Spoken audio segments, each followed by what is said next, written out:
Hello there, I'm Ezekiel Kuhoga, and this is my reading club. As usual, today I'm here to discuss chapter number 3. I've just completed reading chapter number 3, and without wasting any more time, let's go straight. This is my summary that I prepared from the book, from the chapter number 3. Yes, and it goes as follows. Point number 1, this is a very important point that he has put, and it's one of the strongest philosophies that you can ever hear. How we think and feel has a definite effect on how we actually feel physically. Very, very much important. And I think in one of the videos I discussed that this has been demonstrated scientifically. Scientifically, for example, I don't remember the name of that doctor. He's a neuroscientist, and he said when you think about something, the neurons in your brain, I think there are some chemicals. One of the chemicals, which I remember the name, is dopamine. He says dopamine it acts in such a way that it aligns your body with respect to your thinking, your thoughts. So if you think about something, then some cells, the neurons in your brain, they align themselves in order to deliver the mood, the emotional situation of the body with respect to your thoughts. So they think that your thoughts are your wishes and they deliver it to you. I think this is how it matches. The way you think, it affects the way you become physically. Point number 2, supply the attitudes of faith to the mind can increase energy. I would like to retranslate this statement. This is how he said that supplying the attitudes of faith to the mind can increase energy. For me, I translate it to as follows. Having attitudes of faith opens more window through which you can draw more power from within. I personally believe that when God created us, He had already put everything inside of us. All the power that we need, all the power that Jesus said that we can use. You know, He said that if you believe, you can tell the mountain to move and cast itself into the ocean. I believe we have that power within us, every one of us. But the amount of faith that you have is the window through which this energy can make that wish a reality. Point number 3 says, God is the source of all energy. There is, for me, I say there is nothing to discuss about this. This is a fact. I believe in God. I believe God created the universe, and God is the source of every energy. As the author of this book said, the atomic energy, whatever energy that you can think of, God is the source of it all. Point number 4, principles of Christianity scientifically utilized can develop an uninterrupted and continuous flow of energy into the human body and mind. I fully agree with this. As a Christian, I've read the Bible to some extent. I've not read all of it yet, but with as little as I've managed to read, I fully agree with this, that most of the things, for one example is that statement that as a man thinketh in his heart, so is he, has been demonstrated also scientifically. That is true. And there are many other principles and laws that have been said in the Bible, which I think, if properly utilized, can yield to huge benefits. The next point, it says there are energy leaks. This is when you find yourself not in a good compatibility, perhaps with work or machine. Energy leaks, according to the author, he explains, for example, when you're about to do something. Let's say you want to sing. So when you want to sing, if you had a bad mood, if you had some bad information before you sang, you would not do it in such extent that you were supposed or you could have done. But so what happened here? The energy leaked. And for me, I can resemble this situation to physics.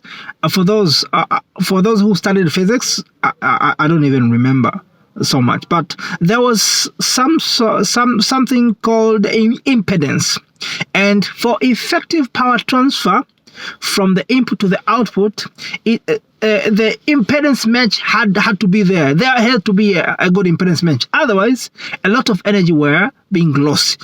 Likewise, some energy leaks are always there if there are some other factors which remove the match between you and something that you want to do. And these matches are mentioned later in the chapter. I think there are some points forward. I will talk about it. The other point, so to clarify the point, there are energy leaks. There are some things which can take away the energy, so that when you do something, you do it with less energy, with less power, but you have all the power within you. So what are these the factors which are causing energy leaks? That is what I will say again later. So next point, it says maintenance of a sound spiritual life is important in enjoying energy and personality force. I think that point explains itself. The next point, it says our bodies are designed to produce all needed energy if we take good care of our bodies. From the standpoint of proper diet, exercise, sleep, no physical abuse, our bodies can produce and maintain energy and sustain itself in a good health. As I said, I believe our God has already put all the energy that we've ever needed inside of us. I think even in the book of Ephesians, he said, I don't remember what chapter it is that, but it says our God can do exceedingly abundantly above all we can ever think, imagine, or ask, according to the power that works in us. So this tells that power is already in us. But faith, I said, I talked about faith initially, that faith is the window, but also there are other factors which can cause energy leaks. So you might have so much power within you, but you do something with so much little energy because there are many energy leaks. But if you are in the sound spiritual life, then you might enjoy these energies. You might use more energy when doing things.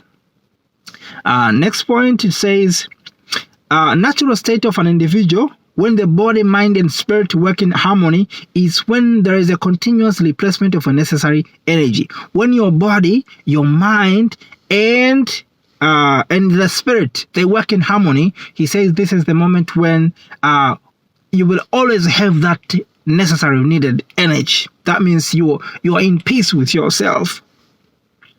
The other point, he says some factors which causes the energy leakage are fear, resentment, projection of parental faults upon people when they're children, inner conflicts, obsessions. These are some of the factors which causes energy leaks. And he says one way to stop leakage of energy is to connect with the nature. And nature is God himself, because when you talk about nature, you talk about natural energies, you talk about natural forces, which is everything that God created. So when you are able to connect with the nature, this is when you'll be able to harmonize. And when you are doing anything with the nature, be it maybe working with a machine or maybe playing football, something like that, if you have that impedance match, then all of your energy is transferred into that thing, and your work becomes very effective and you don't get tired. He used an example of getting tired, that when the mismatch happens, this is when you feel bored, you feel very weak, you feel ineffective, you feel sad. This is when the energy leaks happens. The other point, he says, okay, so he's suggesting how can you stop leakage of energy. One way he says you can do this by going out, lie on the earth. You can listen to the ground, listen to the trees, to the wind, to the insects. Actually, one of the advice he has given in this chapter is that you need to just get the moment of silence. Actually, not this chapter, but the previous one. Get the moment of silence. Go outside. Go somewhere in the wilderness, in the forest. Get that moment of silence away from everyone, not even your books. Maybe you can carry on your Bible. That's how he advised. But be yourself. This is how you connect with the nature. And once you connect with the nature, then you have reduced those factors which causes energy leaks.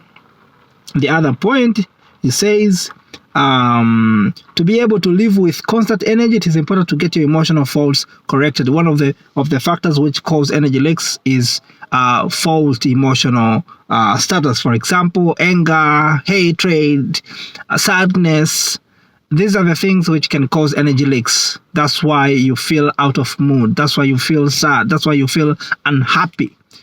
If you feel those kind of feelings, then you have some energy leaks. And then the last point, which I noted from the book, from the chapter, he says it is good to have a break.